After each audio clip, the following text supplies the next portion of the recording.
Garage Pride Live Studio Sajjad Ismaili.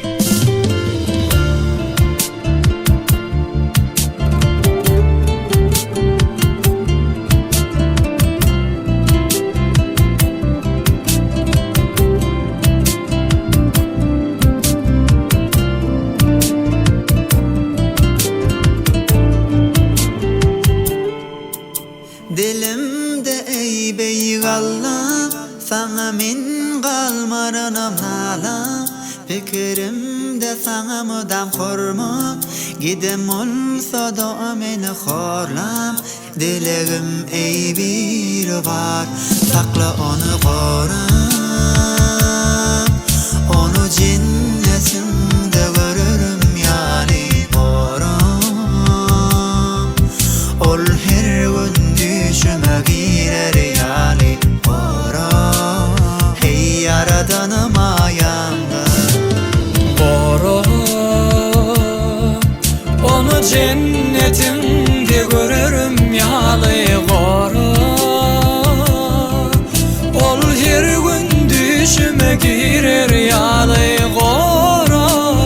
Ey yaradanım ayağımda Her burçumda yakılan doşan yerden tağdın galyan İntigim yanımızda barday suratını elime alyan Bugün sen toyuna derek dost yarlın sen kavranı gaziya O yolun daşında ananı bilmen Yine turordu bağırını eziya Benim otuyorun özüm bilmen Özüme gelmeyen yekece didem Allah'ıma yalvarıp Sakla onu koram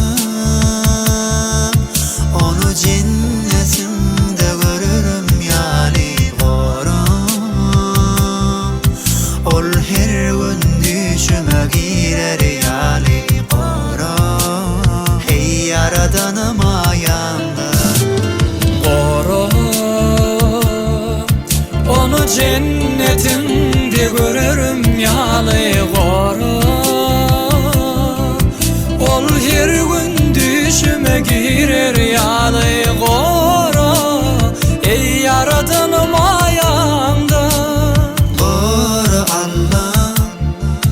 Onu cennetimde görürüm yalı koram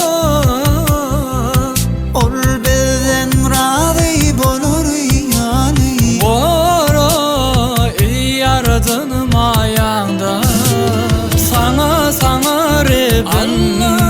Hiç görmedik mehrini versin Seni Rabbim Cennetimde Kabe